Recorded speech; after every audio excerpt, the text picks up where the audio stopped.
Hello everyone, इस video में आज आपको बताऊंगा मैं स्ट्रक्चर ब्लॉकिंग के बारे में। और ये सेकंड पार्ट है। अगर आपने इसका फर्स्ट पार्ट नहीं देखा जिसमें मैंने विजुअल ब्लॉकिंग के बारे में बताया तो प्लीज़ उसे पहले जाके देखिए, फिर आप इस वीडियो को देखिए तो आपको ज़्यादा अंडरस्टैंडिंग अच्छे से समझ में आएगा। तो स्ट्रक्चर ब्लॉकिंग होता क्या है, ये है क्या चीज़। तो किसी भी चीज़ को हम डेवलप करते हैं, लाइक किसी भी चीज़ को हम बिल्ड करते हैं, बनाते हैं, स्ट्रक्चराइज करते हैं, तो हमें उसे 2D सरफेस, लाइक एक पेपर है, उसे 2D सरफेस पे हमें 3D कैसे हम उसे दिखाएं। तो उसके लिए हमें ये 3 शेप यूज़ करने होते हैं, 3 फॉर्म यूज़ करने पड़ते हैं। फर्स्ट इज हमारा स्फीयर, सिलेंडर एंड क्यूब। यही 3 फॉर्म से हमारी कोई भी चीज़ हम डेवलप कर सकते हैं, कोई भी चीज़ हम बना सकते हैं, बिल्ड कर सकते हैं, कोई भी कॉम्प्लेक्स से कॉम्प्लेक्स ऑब्जेक्ट को हम बना सकते हैं। तो वैसे ही हमारा फेस भी बहुत ज़्यादा कॉम्प्लेक्सिटी से भरा हुआ है, बहुत ज़्यादा इसमें कॉम्प्लेक्स चीज़ें हैं। तो उसे हमें ड्रॉ करने के लिए हमें ये सारी चीज़ों को यूज़ करना पड़ता है। ये हमें उन्हें कंस्ट्रक्ट करना पड़ता है, अपने शेप्स को, अपने फेस को हमें कंस्ट्रक्ट करना पड़ता है। क्योंकि अगर हम फ्रंट प्रोफाइल पे अगर हम ड्राइंग करते हैं तो यहाँ पे कोई ज़्यादा हमें कोई पर्सपेक्टिव कोई भी चीज़ होती नहीं इसमें, तो हमें इतना कोई हमें स्ट्रक्चराइज हमें कोई फॉर्म यूज़ नहीं करने पड़ते हैं। बट जहाँ पे हमारा एंगल यूज़ होता है, जहाँ पे हमारा एंगल आ जाता है, थोड़े पोर्ट्रेट्स में अलग अलग टाइप के एंगल्स आ जाते हैं, तो वहाँ पे हमें बहुत सारा कठिनाई होती है, क्योंकि उसमें पर्सपेक्टिव भी आता है, तो बहुत ज़्यादा कठिनाई हो जाती है हमें ड्रॉ करने के लिए। तो इसीलिए हमें स्ट्रक्चर ब्लॉकिंग करना होता है, इसी में हमें स्ट्रक्चराइज करना पड़ता है हमें पोर्ट्रेट को। तो इससे हमारा बहुत ज़्यादा बहुत आसानी तो नहीं होती है, बहुत हार्ड है वैसे स्ट्रक्चर ब्लॉकिंग। तो हमें बहुत ज़्यादा ये इम्पॉर्टेंट चीज़ है, बहुत ज़्यादा। क्योंकि अगर हम विजिबल ब्लॉकिंग यूज़ करेंगे तो हमें एक रेफरेंस की ज़रूरत होगी हर बार हमें एक रेफरेंस चाहिए, एक सीधी प्रोफाइल में, जिसे हम ड्रॉ कर सकें।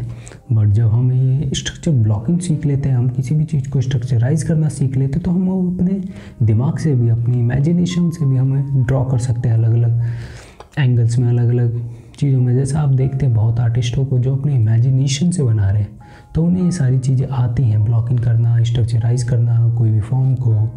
तो ये सारी चीज़ें उन्हें आती हैं, तभी वो ये इस स्टेज पे हैं जो किसी भी चीज़ को इमेजिनेशन से ड्रॉ कर पाते हैं। तो वही चीज़ हमें अपने वर्क में भी लाना है, हमें भी अपने वर्क में स्ट्रक्चराइज करना है, हमें भी अपने पोर्ट्रेट को स्ट्रक्चराइज करना है। तो बहुत ज़्यादा इम्पॉर्टेंट चीज़ है। तो आप इसे अपने दिमाग में बैठा लीजिए। अगर आप कोई भी एंगल पोर्ट्रेट बनाते हैं तो उसमें ये चीज़ यूज़ करनी है, स्ट्रक्चर। तो आगे के वीडियो में, आगे डेमोन्स्ट्रेशन में मैं ये बताऊंगा कि हम कैसे इसे यूज़ करते हैं, हम कैसे इसे ड्रॉ करते हैं। तो आगे की वीडियो में यही मैं बताऊंगा, तो प्लीज़ पूरा देखिए इस वीडियो। Thank you. ना देख सकते हैं मैंने कुछ अपनी लाइंस बनाई हैं अपने पेपर पे, जिससे मुझे पता लग रहा है कि मेरा जो शेप है, एक फेस है, वो किस तरह अलाइन होएगा, कहाँ पे बनेगा।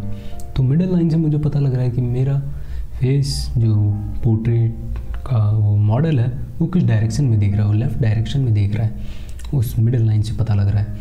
और मैंने कुछ यहाँ पे पर्सपेक्टिव लाइंस बनाई हैं, पर्सपेक्टिव लाइंस जो एक जगह पे जाके मिल जाती हैं, जो पैरेलली नहीं होती हैं, और वो हमें अपने फेस पे पता लगेगा एक बॉक्स कॉन्सेप्ट के वजह से ये हमारा होता है। देख सकते हैं बॉक्स है जो जिसकी लाइंस हैं वो एक डायरेक्शन में जाके एक कॉर्नर पे कहीं पे भी जाके वो मिल जाएंगी, वो यही बॉक्स कॉन्सेप्ट होता है। ये पर्सपेक्टिव में यूज़ होता है, वो हमारे फेस पे भी वो कॉन्सेप्ट आता है जब हम पर्सपेक्टिव में होते हैं, क्योंकि जब एंगल होता है वो पर्सपेक्टिव वहाँ पे आ ही जाता है।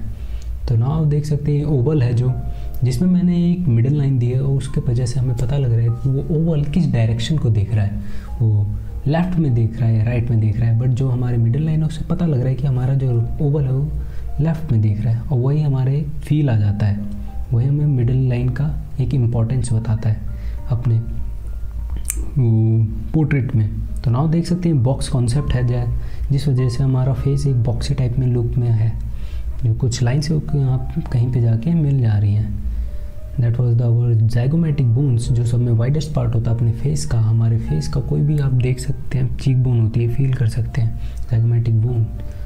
और ये एक आर्च होता है एंगल्स, जो ज़ाइगोमेटिक बोन्स और हमारे टेम्पल से लेकर और चिन तक जाता है। ये एक आर्च होता है जिससे हमें अपने साइड प्लेन और फ्रंट प्लेन का पता लगता है कि किस डायरेक्शन में किधर से मुड़ा हुआ है हमारा फेस। तो ये ज़ाइगोमेटिक जो ये एंगल बनते हैं उससे हमारा फेस मुड़ा हुआ होता है।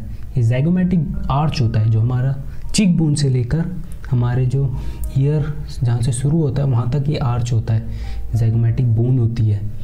तो उसके वजह से हमारा जो फेस होता है वो वाइड हो जाता है, उस हमारे चीक बोन से वाइड हो जाता है। जो देख सकते हैं हमारा जो वाइड है, जो हमारी चीक बोन है वाइडेस्ट पार्ट है हमारे फेस का, जिसकी वजह से हमारा एक डायमंड शेप बनता है फेस में, जो हमारे चीक बोन की वजह से हमारा वाइडर हो जाता है फेस। देख सकते हैं एग्जांपल में हमारा जो इसका पोर्ट्रेट का फेस है वो वाइड हो रखा है चीक बोन की वजह से, चीक बोन की वजह से वो वाइड हो रखा है। तो वही हमारा कॉन्सेप्ट हमारा इसमें अप्लाई होएगा। तो नाउ देख सकते हैं मैंने नोज़ को किस टाइप में बनाया है, एकदम सिंपल वे में। पहले मैंने वहाँ पे क्यूब बनाया, फिर उसमें रेक्टेंगुलर क्यूब को स्ट्रेच करने पे वो रेक्टेंगल बन जाता है, क्योंकि क्यूब को हम स्ट्रेच करेंगे तो रेक्टेंगल बन जाएगा, और रेक्टेंगल के बेस को थोड़ा स्ट्रेच करेंगे तो एक हमारा नोज़ का शेप बन जाएगा, नोज़ का शेप बन जाएगा। और दैट वाज द जो हम देख रहे हैं की स्टोन शेप है, जो ग्लोबेला बोन होती है हमारी आईब्रो के मिडिल पार्ट पे, जो बहुत ज़्यादा इंपॉर्टेंट है, जिससे हमारी जो आईज है वो डिवाइड हो गई हैं। तो दैट वाज द ग्लोबेला बोन जो हमें ज़्यादा रिमाइंड करती है, हमें इसका ध्यान देना है। नाउ यू लुकिंग दैट ये रेफरेंस जो हमारी ड्राइंग देख रहे हैं उसमें पता लग रहा है कौन सा फ्रंटल पार्ट है कौन सा साइड पार्ट है। वो एक ज़ाइगोमेट्रिक जो मैंने आपको बताया, जो एक एंगल टाइप में बनाया हमने टेम्पल से लेकर अपनी चिन तक, उसकी वजह से हमें पता लग रहा है फ्रंट और साइड प्लेन का। और जो हमारी लाइट है वो लेफ़्ट से आ रही है, और जो हमारे शैडो है वो राइट पे, हमारा जो राइट पे है उसकी वजह से पता लग रहा है हमें। नोज़ पे भी देख सकते हैं शैडो है राइट साइड पे, और फेस पे भी राइट साइड पे शैडो है, जिसका बॉक्सी लुक आ रहा है, जिससे हमें पता लग रहा है कि ये बॉक्स शेप से बना हुआ है। इस शैडो मेथड, इस शैडो वेव में जो शैडो है इस पर, उसके वजह से पता लग रहा है कि हमारा जो फेस है वो एक बॉक्सी लुक में, एक 3D फॉर्म है, जैसे 3D फॉर्म उभर के आता है। तो नाउ देख सकते हैं कुछ लाइन से मैंने इसको उभारा है, कुछ लाइन इसमें मैंने दी हैं, कुछ टोन दे दिया है, जिससे थोड़ा लाइक एक स्केच पे में एक पता लग रहा है। तो आप इसी तरीके से प्रैक्टिस करिए, इसी तरीके से आपने जो देखा है इस डेमोन्स्ट्रेशन में, इसे आप अप्लाई करिए।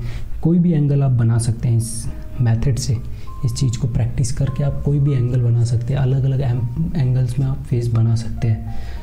तो ये बहुत ज़्यादा इम्पॉर्टेंट चीज़ है स्ट्रक्चरल ब्लॉकिंग सीखना, जिससे हम इमेजिनेशन से भी हम कोई ड्राइंग बना सकते हैं, इमेजिनेशन से भी पोर्ट्रेट बना सकते हैं।